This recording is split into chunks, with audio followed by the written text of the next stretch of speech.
नमस्कार दोस्तों, GR defence में आपका स्वागत है। दोस्तों, डीआरडीओ घातक यूसीएवी कार्यक्रम को तकनीकी रूप से मानव युक्त बम वर्षक प्लेटफॉर्म में बदलने पर काम कर रहा है। जी हां दोस्तों, भारत का घातक मानव रहित लड़ाकू हवाई वाहन यूसीएवी कार्यक्रम देश की स्वदेशी रक्षा टेक्नोलॉजी में एक महत्वपूर्ण छलांग का प्रतिनिधित्व करता है। मूल रूप से रक्षा अनुसंधान और विकास संगठन डीआरडीओ के साथ एरोनॉटिकल डेवलपमेंट एस्टेब्लिशमेंट एडीए द्वारा विकसित घातक यूसीएवी को आक्रामक अभियानों के लिए डिजाइन किए गए स्टेल्थ ऑटोनोमस हवाई प्लेटफॉर्म के रूप में देखा जाता है, जो स्वदेशी 49 kilo Newton thrust dry Kaveri engine द्वारा संचालित होता है। दोस्तों, घातक कार्यक्रम की शुरुआत एडीए के swift stealth wing flying test bed से हुई, जो 1.5 टन का तकनीकी प्रदर्शन करता है, जिसका उपयोग यूसीएवी के stealthy tailless flying wing design के लिए डिजाइन सिद्धांतों को कंट्रोल करने या मान्य करने के लिए किया गया था। सफल परीक्षणों और सत्यापन के बाद घातक यूसीएवी का वजन अब अनुमानित 13 टन तक बढ़ा दिया जाएगा, जिसे ऑटोनोमस लड़ाकू भूमिकाओं के लिए एडवांस सुविधाएं शामिल हैं। इसमें गहरी पेट वाली स्ट्राइक भूमिकाओं के लिए सटीक निर्देशित युद्ध सामग्री ले जाने के लिए डिजाइन किया गया है। जो दोस्तों 1.5 टन का swift stealth wing flying test bed था, उसको 13 टन के घातक यूसीएवी में बदला जा रहा है और दोस्तों ये दुश्मन के अंदर जाकर स्ट्राइक करके वापस आ सकेगा। दोस्तों, घातक यूसीएवी की मौजूदा विन्यास में 49 kilo Newton dry Kaveri engine शामिल है। हालांकि एक बड़े मानव युक्त बम वर्षक संस्करण के लिए हमें आवश्यक प्रदर्शन स्तर पर प्राप्त करने के लिए MTOW इंजन थ्रस्ट दोनों को समायोजित करने की आवश्यकता है। दोस्तों, हम 13 टन के घातक यूसीएवी को अब मानव युक्त मतलब पायलट जिसे उड़ाता है उस बम वर्षक में बदलने पर काम कर रहे हैं। तो उसका दोस्तों पेलोड के समय वजन और अधिक हो जाएगा, तो हमें और अधिक पावरफुल थ्रस्ट के इंजन की आवश्यकता होगी।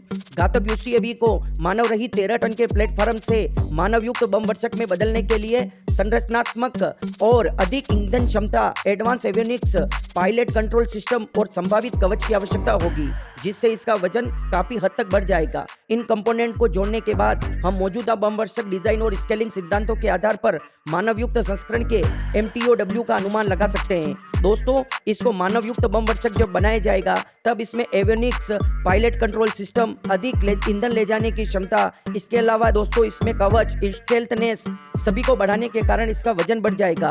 तो दोस्तों इसको पेलोड ले जाने की क्षमता भी बढ़ जाएगी।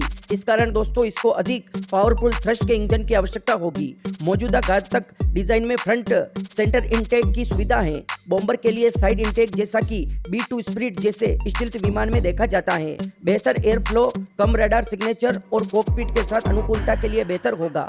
दोस्तों, एक बम वर्षक की भूमिका के लिए नेविगेशन, लक्ष्यीकरण और आत्मरक्षा सिस्टम के लिए एडवांस एवियोनिक्स की आवश्यकता होती है। इसके अतिरिक्त लेजर गाइडेड बमों से लेकर स्टैंड ऑफ मिसाइलों तक विभिन्न प्रकार के आर्मामेंट के बढ़ी हुई पेलोड क्षमता के लिए मॉड्यूलर बम बे और इलेक्ट्रॉनिक युद्ध या इलेक्ट्रॉनिक वारफेयर सूट EW समर्थन की आवश्यकता होगी। ये परिवर्तन हालांकि एक बम वर्षक के लिए फायदेमंद है, लेकिन एयरफ्रेम वजन और जटिलताओं को बढ़ा देंगे। दोस्तों, इस घातक यूसीएवी को अगर मानव युक्त बम वर्षक में बदला जाएगा तो इसके एवियोनिक्स और दोस्तों इसमें बम और मिसाइल ले जाने की क्षमता भी बढ़ाई जाएगी। इसमें EW सूट भी होगा। तो दोस्तों इसकी एयरफ्रेम को भी बदलना पड़ेगा, या इसकी बनावट में या इसकी संरचना में अंतर आएगा, क्योंकि दोस्तों इसमें पायलट के बैठने की जगह भी होगी, जबकि घातक यूसीएवी अनमैन एरियल व्हीकल है। दोस्तों, मानव युक्त संस्करण के लिए कॉकपिट, जीवन रक्षक सिस्टम, इजेक्शन सीट और पायलट के लिए सुरक्षात्मक संरचना जोड़ने से कम 2 से 3 टन वजन बढ़ेगा। मानव युक्त विमानों को आमतौर पर अतिरिक्त संरचनात्मक सुदृढ़ीकरण की आवश्यकता होती है, जो 1 से 2 टन वजन बढ़ा सकता है। बम वर्षक की भूमिका से मेल खाने के लिए विमान को अधिक पेलोड, जो 2 से 4 टन गोला बारूद ले जाने की आवश्यकता होती है। दोस्तों, इसको मानव युक्त संस्करण में बदलने से इसका वजन काफी हद तक बढ़ जाएगा, क्योंकि दोस्तों इसमें एक तो जीवन रक्षक सिस्टम होगा, मतलब पायलट को बचाने के लिए पूर्ण रूप से इसमें AW सूट लगाया जाएगा। इसके अलावा दोस्तों इसमें इजेक्शन शीट होगी। इस वजह से इसका वजन 2 से 3 टन पेलोड वजन बढ़ जाएगा और दोस्तों पेलोड से भी इसका वजन बढ़ जाएगा। इसके परिणाम स्वरूप मानव युक्त घातक संस्करण के लिए अनुमानित MTOW लगभग 20 से 25 टन का होगा, जो विशिष्ट डिजाइन, समायोजन और पेलोड विन्यास पर निर्भर करता है। दोस्तों, जब घातक यूसीएवी अनमैन एरियल व्हीकल जो कि 13 टन का है उसको मानव युक्त बम वर्षक में बदला जाएगा तो इसका वजन पेलोड समेत 20 से 25 टन हो जाएगा। दोस्तों, 49 किलो न्यूटन थ्रस्ट का उत्पन्न करने वाले ड्राई कावेरी इंजन 13 टन के घातक यूसीएवी के लिए मानव रहित स्टेल्थ और लॉन्ग इंड्योरेंस भूमिका के लिए पर्याप्त है, पर हालांकि 20 से 25 टन के मानव युक्त बमवर्षक प्लेटफॉर्म पर स्केलिंग करने के लिए पर्याप्त प्रदर्शन और गतिशीलता सुनिश्चित करने के लिए थ्रस्ट पे महत्वपूर्ण वृद्धि की आवश्यकता होगी। दोस्तों 13 टन के घातक यूसीएवी के लिए ड्राई कावेरी इंजन जो कि 49 किलो न्यूटन थ्रस्ट देता है वो बिल्कुल पर्याप्त है, पर दोस्तों 20 से 25 टन जो कि हमारे एमका विमान के बराबर वजन होगा, इस तरह के बम्बर को उड़ाने के लिए अधिक थ्रस्ट के इंजन की आवश्यकता होगी।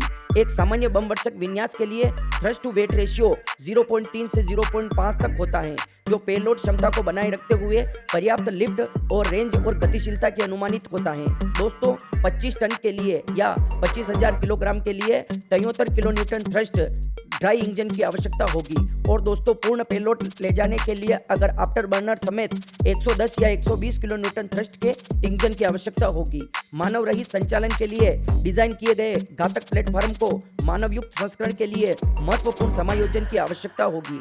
इसका वांछित थ्रस्ट जो वजन को प्रदर्शन के आधार पर 60 से 100 किलो न्यूटन तक है, वर्तमान 49 किलो ड्राई कावेरी इंजन की क्षमता से अधिक है। दोस्तों इस मानव युक्त बमवर्षक के लिए 60 से 100 किलो न्यूटन थ्रस्ट तक इंजन देने वाले इंजन की आवश्यकता है, जबकि एमका लड़ाकू कार्यक्रम के लिए योजनाबद्ध 110 किलो न्यूटन इंजन जो कि 75 किलो न्यूटन ड्राई थ्रस्ट प्रदान करता है, ये 20 से 25 टन के मानव युक्त बॉम्बर के लिए उपयुक्त हो सकता है। यह एकमात्र विकल्प नहीं है। दो ड्राई कावेरी इंजन का उपयोग करने वाला एक ट्विन कॉन्फ़िगरेशन 98 किलो न्यूटन संयुक्त थ्रस्ट प्रदान कर सकता है, लेकिन इसके लिए प्रमुख एयरफ्रेम रीडिजाइन की आवश्यकता होगी, जो संभावित रूप से प्लेटफॉर्म के मूल स्टेल्थ गुणों में समझौता करना पड़ेगा।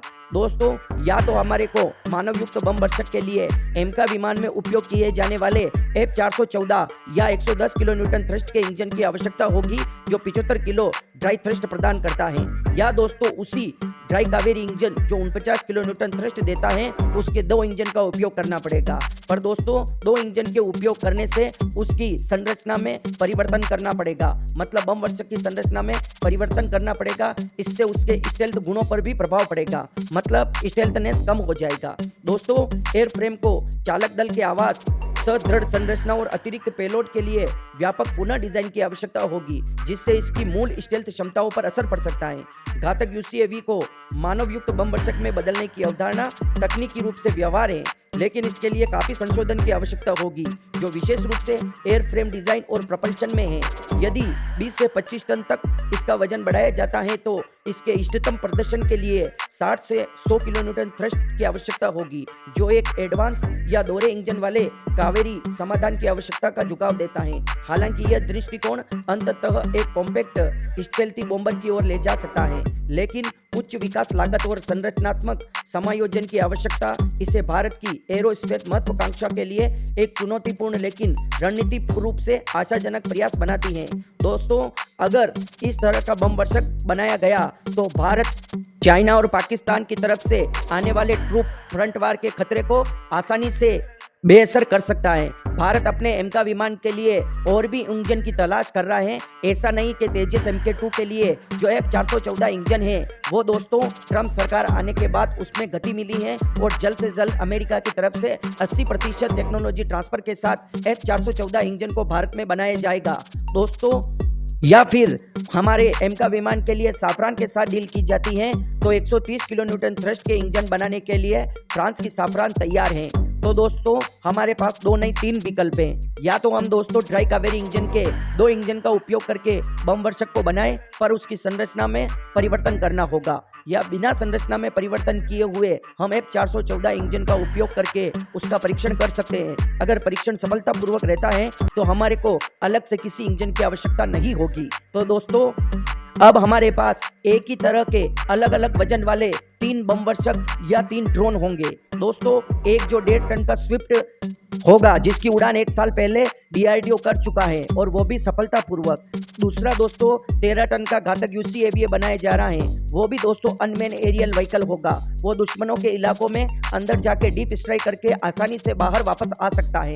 और दोस्तों तीसरा होगा एमका विमान की तरह 5th से 6th जनरेशन बॉम्बर, जिसको घातक UCAV ही कहा जा रहा है या उसका नाम अलग रखा जाएगा। पर दोस्तों उसमें पायलट बैठेगा, मतलब मानव युक्त बम वर्षक होगा और उसमें अधिक थ्रस्ट के इंजन की आवश्यकता होगी और वो पेलोड भी अधिक ले जा सकेगा। पर दोस्तों हमारी पायलट सुरक्षा के लिए जो अनमैन एरियल व्हीकल होता है उसके बजाय उसमें advance radar, advance avionic suit और B2 स्पिरिट बॉम्बर के समान टेक्नोलॉजी का उपयोग भारत के 20 से 25 टन वाले मानव युक्त बम वर्षक में किया जाएगा। तो दोस्तों मुझे लगता है कि आपको वीडियो समझ में आ गया होगा, और नहीं भी समझ में आया तो आप प्रश्न कर सकते हैं कमेंट बॉक्स में, हम उसका जवाब जरूर देंगे। दोस्तों कमेंट बॉक्स में जय हिंद लिखकर हमारा मनोबल जरूर बढ़ाएं। जय हिंद।